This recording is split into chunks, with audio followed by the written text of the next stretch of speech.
¿Cómo están, amigos seguidores de Machala de Todo Un Poco? Nos encontramos en una entrevista muy amena con dos estudiantes de la Universidad Metropolitana de la ciudad de Machala, del primer año de Derecho. Bienvenido, Juan Carlos Morán, bienvenida Rosa Machuca. Hoy vamos a hablar un tema muy importante que está aconteciendo no solamente en nuestra ciudad ni en nuestro país, sino a nivel de todo el mundo. Vamos a tratar de hablar un poquito sobre los efectos y consecuencias en el Ecuador durante la pandemia del COVID-19. Rosa, preséntate, por favor.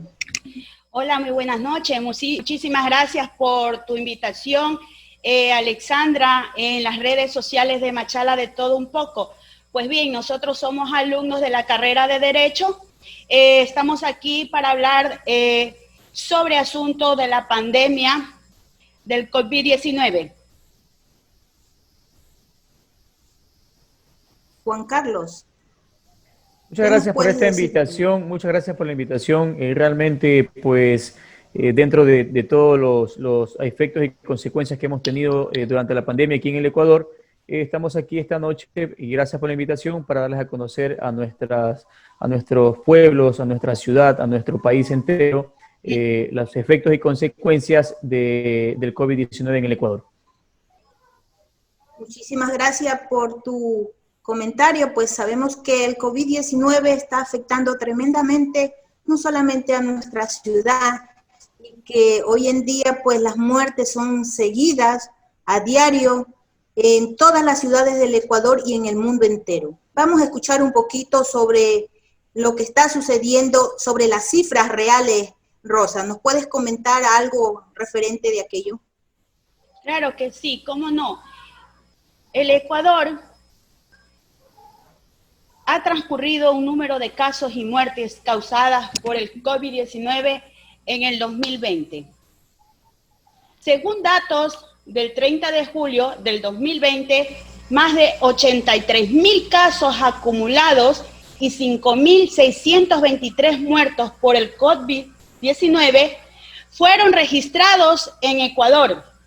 Esta enfermedad causada por el virus SARS-CoV-2 fue detectada por primera vez en territorio ecuatoriano el 1 de marzo del 2020. En tanto, la primera muerte ligada al nuevo tipo de coronavirus fue reportada el 14 de marzo del 2020, 4 meses y medio después. El número de personas fallecidas a causa de esta enfermedad ya superaba más allá de los 5.600. Al 8 de abril, los casos del COVID-19 confirmados ya en Ecuador ascendían a 4.450 y las muertes a 242. La primera persona detectada positiva fue una mujer de 70 años, el 29 de febrero, y el 26 de marzo, un bebé tan solo de 7 meses, que falleció en la provincia de Sucumbíos y se transformó en la víctima más joven registrada que se podría llevar a cabo. En Guayaquil es la región más afectada, con 1.520 casos positivos detectados desde el 4 de abril y se transformó en el caso más mediático. Centenas de pacientes estaban hospitalizados con cuadros graves y el personal médico ya está muy afectado desde ese entonces por contaminaciones durante su trabajo, por la falta de insumos de protección. Y para esto, el gobierno aseguró haber realizado unos 9.000 test entre el 29 de marzo y el 1 de abril, aunque en el plano estadístico la tasa de mortalidad del virus es menor para mujeres que para los hombres. Ellas padecen en mayor medida el bloqueo económico y el encierro. ¿Qué quiere decir esto, señores oyentes? Que a lo que se suma la violencia doméstica, como por ejemplo en otros países como Panamá y Chile, que presentaron más casos que en Ecuador, en proporción a su población, pero la tasa de mortalidad y las deficiencias sanitarias, y tan solo son las estadísticas que dejan ver un escenario más problemático. Doy paso a mi compañero que usted le formule la siguiente pregunta. Muchísimas gracias, Rosa, por tu comentario. Sí, realmente en Ecuador, lastimosamente, en la información tergiversan un poco. Entonces, ese es el problema, que muchos medios de comunicación no dan la información real. Entonces, esos son los clásicos fake news que se crean por medio del Internet. Cuando las cifras realmente decían un valor, no era cierta. Esa cifra era 2, 3 veces más. Entonces, de allí partió el problema. El problema porque se veían muchas imágenes, los cuerpos abandonados, no los recogían, los velaban ahí, los quemaban. Era algo espantoso. Y hoy en día, pues, lo que tenemos que hacer los ecuatorianos es protegernos, cuidarnos por nuestro bien, por el bien de nuestra familia, porque detrás de nosotros hay una familia. Aquellos que salen de casa deben de protegerse, cuidarse. Les llamamos esa atención porque hoy en día en las calles se ve muchos ciudadanos que van sin su tapaboca, que no se lavan las manos, que van y abrazan a sus hijos. Es un peligro constante, por Dios, tengan mucho cuidado. A continuación, el estudiante Juan Carlos Morán, que nos va a hablar un poquito sobre las consecuencias.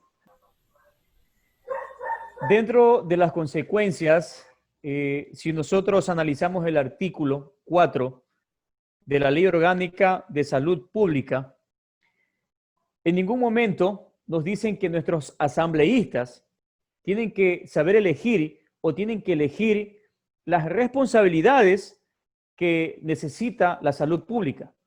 Es netamente del Ministerio de Salud Pública quien tiene que tomar las decisiones, las mejores decisiones. Es por eso que hemos tenido todos estos atropellos dentro de la política del Ecuador. ¿Cómo está? Muchas gracias. Sí, dentro de las consecuencias en el Ecuador, sí, dentro de las consecuencias en el Ecuador, tenemos pues obviamente la declaratoria de emergencia con respecto al Servicio Nacional de Contratación Pública, ¿no? Esto nos dice en el artículo 1, nos dice que se deben acoger a las declaratorias del estado de emergencia sanitarias en todos los establecimientos del Sistema Nacional de Salud Pública. Sí, esto es mediante acuerdo ministerial 1206-2020.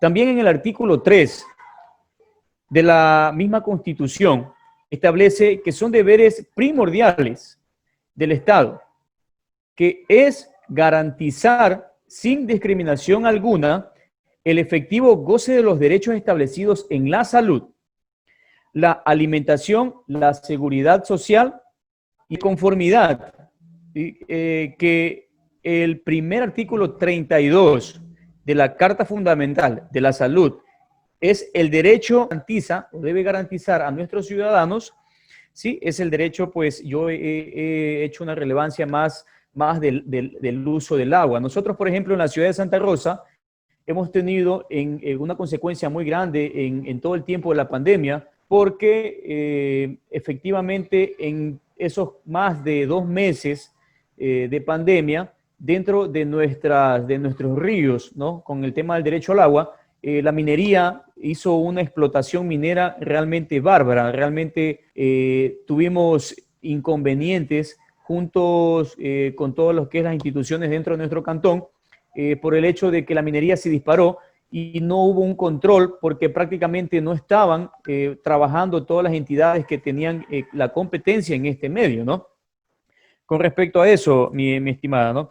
Esas son partes de las consecuencias que nosotros hemos recibido hemos tenido dentro de la pandemia, ¿no? Otra consecuencia también es que hemos tenido es la corrupción. Ustedes saben cómo estamos prácticamente hoy en día en el país, en el Ecuador, con este tema, que para ellos es una consecuencia, porque para nosotros prácticamente viene a ser un favor, ¿no? Porque nos han hecho abrir el entendimiento, nos han hecho saber cómo es la política actual de nuestro país. Si cito esta consecuencia, ¿no? Si cito esta consecuencia para que nuestros oyentes o los ciudadanos que están escuchando en estos momentos esta intervención de parte de nosotros, es de que hagamos una conciencia o cambiemos nuestra cultura cívica dentro de nuestro país. Porque realmente viene a ser parte de una consecuencia en nuestro país durante la pandemia, porque se nos llevaron todo, absolutamente todo. Teníamos mucho para todos los sectores vulnerables, pero lamentablemente el tema político o nuestras autoridades políticas dentro del país, dentro del Ecuador, hemos visto pues que prácticamente ha habido un escándalo de corrupción como nunca antes visto en la historia del país. Es por eso de que es parte de las consecuencias, pero a la vez para nosotros viene a ser vienen a hacernos el favor, se podría decir, porque tenemos que tener la vista bien clara, el pensamiento bien guiado, las probabilidades de elegir a un nuevo. Tenemos que prácticamente pensar, analizar y cambiar nuestra cultura cívica para poder cambiar la historia global de nuestro país y así salir adelante.